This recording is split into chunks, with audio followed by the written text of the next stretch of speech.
Hello friends, welcome to job factory official YouTube channel. Friends, आज के इस video में हम बात करने वाले हैं JUDCO Jharkhand urban infrastructure development company limited government of Jharkhand के थ्रू अकाउंटेंट और प्रोजेक्ट मैनेजर के वेरियस पोस्ट पे जो आपकी ऑफलाइन एप्लीकेशन इनवाइट की गई है, उसके लिए आपको ऑफलाइन एप्लीकेशन कैसे करना है, ऑफलाइन फॉर्म आपको कैसे फिल करना है, उसके बारे में हम लोग स्टेप बाय स्टेप प्रोसीजर के बारे में इस वीडियो में डिस्कस करेंगे। तो फ्रेंड्स, इसके लिए आपका जो वैकेंसी निकाला गया है उसके डिटेल नोटिफिकेशन के लिए मैंने पहले से ही एक वीडियो बना रखा है। अगर नोटिफिकेशन को अच्छी तरह से रीड करने के बाद अगर आप एलिजिबल होते हैं, इंटरेस्टेड होते हैं, तो आप इसके लिए ऑफलाइन एप्लीकेशन कर सकते हैं। तो आइए फ्रेंड्स, चलते हैं कैसे आपको इसके लिए ऑफलाइन फॉर्म को आपको अप्लाई करना है। तो फ्रेंड्स, इसका जो आपका ऑफलाइन एप्लीकेशन का फॉर्मेट है वो आपको रिक्रूटमेंट नोटिस में ही देखने को मिल जाएगा। यहाँ पे देख सकते हैं फ्रेंड्स, आपका अकाउंटेंट ऑन कॉन्ट्रैक्ट बेसिस के लिए आपकी वैकेंसी है। असिस्टेंट प्रोजेक्ट मैनेजर के लिए आपकी पोस्ट यहाँ पे रहने वाली है। उसके बाद इसके ही बेसिस पे आपके यहाँ पे डिप्टी प्रोजेक्ट मैनेजर और यहाँ पे project manager works and planning के लिए आपकी यहाँ पे पोस्ट दी गई है। जिस भी पोस्ट के लिए आप एलिजिबल हैं फ्रेंड, इंटरेस्टेड हैं फ्रेंड्स, उसके लिए आप ऑफलाइन एप्लीकेशन अपना सबमिट करवा सकते हैं, जिसका लास्ट डेट आपका 14/9/2021 शाम 5 बजे तक रखा गया है।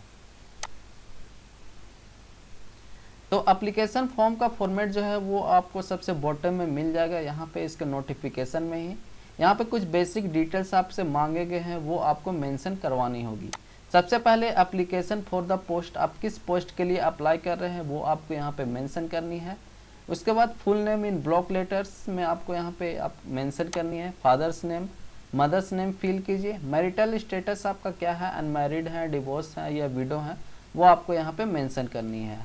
अगर आप शादीशुदा है तो आपके जो स्पोस हैं उसके आपके यहाँ पे डिटेल्स आपको फिल करनी है। डेट ऑफ बर्थ आपका DDMMY के फॉर्मेट आपकी होनी चाहिए। Age in years, month, day age on the last date of submission. The last date जो आपका सबमिशन है एप्लीकेशन फॉर्म का, उस डेट से आपका एज कितना है वो आपको कैलकुलेट करके आपको यहाँ पे मेंशन करनी होगी। तो एज आपको कैसे कैलकुलेट करनी है फ्रेंड्स, यहाँ पे आप देख सकते हैं। तो लास्ट डेट जो आपका एप्लीकेशन फॉर्म का है वो आपका यहाँ पे देख सकते हैं 14/9/2021 तक रखा गया है। एज कैलकुलेट करने के लिए सबसे पहले आप गूगल में जाइए, वहाँ पे एज कैलकुलेटर वहाँ पे आपको टाइप करनी है, सर्च करनी है। आप डेट ऑफ बर्थ आपका जो भी है वो आप यहाँ से सेलेक्ट कर लीजिए, ईयर आपका जो है।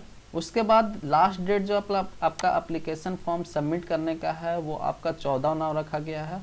तो यहाँ पे आप सितंबर यहाँ पे सेलेक्ट कर लीजिए। उसके बाद डेट जो है वो आपका 14 है और 2021 के बाद यहाँ पे कैलकुलेट करने के बाद फ्रेंड्स, आपका जो एज है ये आपका ईयर्स, मंथ एंड डेज में आपको यहाँ पे शो करने लगेगा। वही आपको ये जो आपका एप्लीकेशन दिया हुआ है, एप्लीकेशन का फॉर्मेट, इसी में आपको यहाँ पे मेंशन करनी है कि last date of submission of application form पे आपका कितना हो रहा है आपका एज। अगर आपके पास पैन है तो आपको यहाँ पे पैन नंबर इंटर करवानी होगी, अदरवाइज आधार नंबर भी आप मेंशन कर सकते हैं। अब एड्रेस ऑफ करस्पोंडेंस, आप अभी वर्तमान में कहाँ रह रहे हैं प्रेजेंट में, वो आपको यहाँ पे मेंशन करनी है। Pin, state, mobile number, email ID वगैरह यहाँ पे आप मेंशन कर सकते हैं। अब परमानेंट एड्रेस आपका क्या है वो भी आप यहाँ पे मेंशन कर सकते हैं। अगर correspondence address and permanent address same है तो आप सेम ही यहाँ पे मेंशन कर सकते हैं। कैटेगरी आपका क्या है, SC है, ST है, वो आपको यहाँ पे टिक करनी है। उसके बाद यहाँ पे मेंशन भी करनी है कौन सा कैटेगरी में आप आते हैं, आपका कौन सा कैटेगरी है, कौन सा कास्ट है। जेंडर यहाँ पे सेलेक्ट कर लीजिए। नेशनैलिटी आपको यहाँ पे लिखनी है। लैंग्वेज, आप कौन कौन से लैंग्वेज जानते हैं ये भी आपको यहाँ पे मेंशन करनी है। अब डिटेल्स ऑफ डिपेंडेंट, आप किस पे डिपेंडेंट है, अपने फादर, मदर जो भी हैं आपके गार्जियन हैं, उससे आप उनका नाम, रिलेशनशिप उनके साथ आपका क्या है, एज उनका क्या है, अनप्रोफेशन क्या करते हैं, वो आपको मेंशन करनी है। तो आप सपोज डैट आप अपने फादर पे डिपेंडेंट हैं तो फादर का नेम लिखिए, उनके साथ रिलेशनशिप सन है, फादर हैं, जो भी आपको यहाँ पे मेंशन करनी है। उसके बाद उनका एज एंड प्रोफेशन, वो क्या कार्य करते हैं, वो आपको यहाँ पे मेंशन करनी है। अब प्लेस ऑफ डोमिसाइल आपका कहाँ का है, झारखंड का है, बिहार का, वो यहाँ पे आप मेंशन कर सकते हैं। नेक्स्ट सेक्शन में आपके एजुकेशनल क्वालिफिकेशन के डिटेल आपको मेंशन करनी है। एग्जामिनेशन आपने कौन सी पास कर रखी है, नेम ऑफ द इंस्टीट्यूट या यूनिवर्सिटी आपको देनी है। सब्जेक्ट आपने कौन कौन से सब्जेक्ट स्टडी की है, month and year of passing आपको यहाँ पे मेंशन करनी है। अब परसेंटेज एग्रीगेट मार्क्स जो आपका है वो आपको यहाँ पे मेंशन करनी है। अगर आपका CGPA में परसेंटेज है तो आपको यहाँ पे परसेंटेज में कन्वर्ट करके यहाँ पे मेंशन करनी होगी। अब जितने भी एजुकेशन क्वालिफिकेशन के आपके डिटेल हैं यहाँ पे आप मेंशन कर सकते हैं। नेक्स्ट आपका प्रोफेशनल क्वालिफिकेशन। अगर आपके पास कोई प्रोफेशनल क्वालिफिकेशन है, अगर आपने कंप्यूटर कोर्स कर रखा है या फिर ITI कोर्स कर रखा है या फिर डिप्लोमा है, तो उसके डिटेल्स को आप यहाँ पे मेंशन कर सकते हैं। अब यहाँ पे एक्सपीरियंस के डिटेल्स आपको यहाँ पे फिल करनी है। नेम ऑफ द डिपार्टमेंट, जिस भी डिपार्टमेंट या ऑर्गेनाइजेशन में आप वर्क कर रहे थे, डिजिग्नेशन आप किस पद पे थे, पीरियड ऑफ द सर्विस कब से कब तक आपने काम किया, और आपके total experience year and month में कितने हैं वो आपको मेंशन करनी है। नेचर ऑफ ड्यूटीज परफॉर्म्ड, आपके द्वारा कौन सा काम किया जाता था उस ऑर्गेनाइजेशन या डिपार्टमेंट में, वो आपको यहाँ पे मेंशन करनी है। अगर आपने लिविंग आपने छोड़ दिया उस जॉब को तो रीज़न क्या था वो भी आपको यहाँ पे मेंशन करनी होगी। उसके बाद आपके पास और भी एक्सपीरियंस है तो उनके डिटेल्स को आप यहाँ पे मेंशन कर सकते हैं। फिर उसके बाद टोटल एक्सपीरियंस यहाँ पे आपको लिखनी है, और यहाँ पे टोटल जितने भी एक्सपीरियंस है उसमें आपके टोटल ईयर्स मंथ कितने होते हैं वो भी आपको यहाँ पे मेंशन करनी होगी। अब previous year reference employer details आपको यहाँ पे फिल करनी होगी, एटलीस्ट 3 एम्प्लॉयर्स के। रेफरेंसेस कहने का मतलब फ्रेंड्स, अगर जुडको में आपका कोई ऐसा प्रेफरेंस है, रेफरेंस वगैरह है जिसे आप जानते हैं वो या वर्क करते हैं या वर्क छोड़ दिया है, तो उनके नेम को यहाँ पे एटलीस्ट 3 व्यक्तियों का, 3 आदमियों का यहाँ पे रेफरेंस नंबर आपको यहाँ पे सबमिट करनी होगी, मेंशन करनी होगी। सबसे पहले नाम, उसके बाद आपका डिजिग्नेशन, उसको किस पद पे थे, टेलीफोन नंबर या ईमेल आईडी आपको यहाँ पे मेंशन करनी होगी।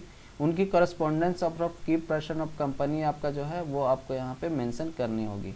अब सबसे लास्ट में फ्रेंड्स, आप कौन कौन से डॉक्यूमेंट्स इंक्लूड कर रहे हैं, अटैच कर रहे हैं अपने एप्लीकेशन फॉर्म पे, उसको वहाँ पे टिक करनी है। यहाँ पे देख सकते हैं प्रूफ ऑफ एज जो आपका है वो किए हैं कि नहीं। उसके बाद यहाँ पे जो मेन सर्टिफिकेट जो यहाँ पे मांगे गए हैं फ्रेंड, जिसमें डॉट हो सकता है, उसको मैं यहाँ पे बता देता हूँ। नो ऑब्जेक्शन सर्टिफिकेट यहाँ पे आपका मांगा गया है। NOC, अगर आप ऑलरेडी वर्क कर रहे हैं वहाँ वर्क, उसके बाद भी आप अप्लाई कर रहे हैं तो NOC का जो आपका सर्टिफिकेट है वो आपको यहाँ पे इनक्लोज करनी होगी एप्लीकेशन फॉर्म के साथ। अब लास्ट ईयर 1 ईयर का आपका सैलरी स्लिप है, जहाँ आप वर्क कर रहे थे, एक्सपीरियंस कैंडिडेट हैं तो वो भी आपको अटैच करनी होगी। List of civil contract with documentary, अगर आप कोई डिपार्टमेंट या ऑर्गेनाइजेशन में कॉन्ट्रैक्ट बेसिस पे आप अगर जॉब कर रहे थे, वहाँ पे कोई कॉन्ट्रैक्ट या बॉन्ड लिखवाया गया है तो उसके डॉक्यूमेंट्स अगर आपके पास है तो वो भी आप अटैच कर सकते हैं। अब कास्ट सर्टिफिकेट, जिस भी आप कास्ट से बिलोंग करते हैं वो भी आपको यहाँ पे अटैच करनी है, और वो जो आपका सर्टिफिकेट होगा वो नॉट 6 मंथ ओल्डर होना चाहिए, 6 महीने से पुराना नहीं होना चाहिए। डोमिसाइल या रेसिडेंशियल सर्टिफिकेट आपका वो भी आपको अटैच करनी है, जो आपका 6 मंथ से पुराना नहीं होना चाहिए, 6 महीने से ज़्यादा पुराना नहीं होना चाहिए। उसके बाद आपका अदर सर्टिफिकेट वगैरह है तो उसको आपको यहाँ पे इनक्लोज करनी है, अटैच करनी है। सारे को सेल्फ अटेस्टेड करके यहाँ पे लास्ट में आपका प्लेस डेट और full signature of the candidate करने के बाद फ्रेंड्स एक आपको लिफाफा लेना है, उसमें सारे डॉक्यूमेंट्स को सेल्फ अटेस्टेड करके इनक्लोज करना है। और आपका जो लिफाफा होगा फ्रेंड्स, उसके सबसे टॉप में किस पोस्ट के लिए अप्लाई कर रहे हैं, the name of the post applied, वो आपको लिखनी होगी। उसके बाद आपको सेंड कर देनी है थ्रू स्पीड पोस्ट या फिर कुरियर के थ्रू। ये एड्रेस आपका दिया हुआ है, प्रोजेक्ट डायरेक्टर एडमिनिस्ट्रेटर झारखंड। तो एप्लीकेशन सबमिट होने के बाद फ्रेंड्स वहाँ पे मेरिट लिस्ट के थ्रू कैंडिडेट को इंटरव्यू या रिटर्न एग्जामिनेशन के लिए कॉल किया जाएगा। तो फ्रेंड्स इस तरह से जुडको के थ्रू आपका यहाँ पे अकाउंटेंट और प्रोजेक्ट मैनेजर के वेरियस पोस्ट पे जो ऑफलाइन एप्लीकेशन आपकी इनवाइट की गई थी उसके लिए आप अप्लाई कर सकते हैं। आई होप फ्रेंड्स इसके बाद इसके लिए जो आपका एप्लीकेशन फॉर्म है उसको आप अच्छी तरह से भर पाएंगे और इसके लिए आप अप्लाई कर पाएंगे। मेरे द्वारा दी गई डिटेल्स एंड इन्फॉर्मेशन अगर आपको अच्छी लगी तो प्लीज़ चैनल को लाइक कीजिए, सब्सक्राइब कीजिए और ज़्यादा से ज़्यादा शेयर कीजिए। मिलते हैं नेक्स्ट वीडियो में। Thank you.